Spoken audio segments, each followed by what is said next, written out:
যাত্রাবাড়ি ধূপখোলার পর বকশীবাজারের আলিয়া মাদ্রাসা মাঠে নির্বাচনী জনসভায় যোগ দিয়েছেন জামাত আমির ডক্টর শফিকুর রহমান। সেখান থেকে সরাসরি যুক্ত হচ্ছেন আজহার লিমন। লিমন, জানতে চাই যে এই জনসভায় 11 দলীয় ঐক্যে কি প্রতিশ্রুতি দিচ্ছে এবং কি তথ্য আছে?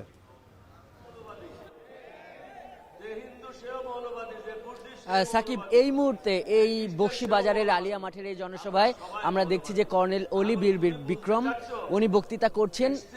উনি ওনার বক্তব্যের শুরুতেই বললেন যে উনি সংক্ষিপ্ত বক্তৃতা করবেন এবং এই 11 দলীয় জোট নিয়ে যেই প্রশ্নগুলো উঠছে সেইগুলোর উনি উত্তর দেবেন। এবং এক পর্যায়ে তিনি কিন্তু বিএনপিরও সমালোচনা করলেন এবং ওনার যে আক্ষেপ, উনিও একসময় যিনি বিএনপির সঙ্গে ছিলেন উনি বলছেন যে সেই শহীদ জিয়া কিংবা বেগম জিয়ার সেই বিএনপি নেই, এইভাবে উনি বক্তৃতা করছেন এবং একের পর এক কিন্তু বক্তৃতা করছেন। এখানে যারা এই মঞ্চে আছেন, কিছুক্ষণ আগে আমরা দেখলাম নুরুল ইসলাম সাদ্দাম, উনি বাংলাদেশ ইসলামী ছাত্র শিবির সেটির সভাপতি, উনি বললেন যে এই ফ্যামিলি কার্ড বা এই সমস্ত যে কার্ডের প্রতিশ্রুতি দেওয়া হয়েছে এটি আসলে আগের যে আওয়ামী লীগ আমলেরই একটা প্রতিশ্রুতির মতো উনি এইভাবে বললেন। এবং এইখানে আমরা দেখছি যে একই সঙ্গে যেমন জামাতের নেতৃবৃন্দ যেমন একই সঙ্গে এখানে বক্তব্য রাখছেন, একই সঙ্গে আমরা দেখছি যে 11 দলীয় জোটের যারা নেতা এখানে উপস্থিত হয়েছেন তারাও এখানে বক্তব্য রাখলেন।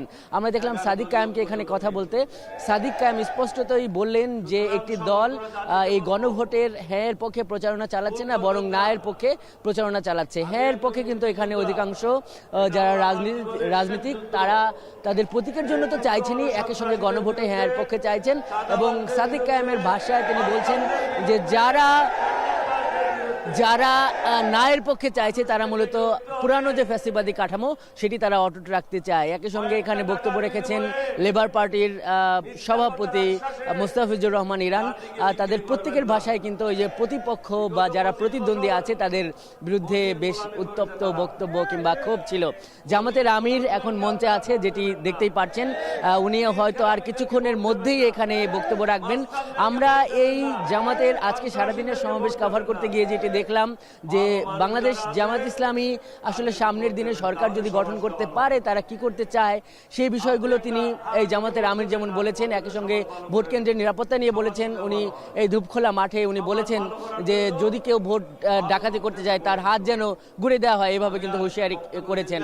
দুর্নীতির ব্যাপারে বলেছেন যে যাদের দলে 39 জন ঋণ খেলাপি যাদেরকে মনোনয়ন দেওয়ার প্রার্থী করার যাদের চিন্তা ছিল তারা দুর্নীতির বিরুদ্ধে কিভাবে লড়বে।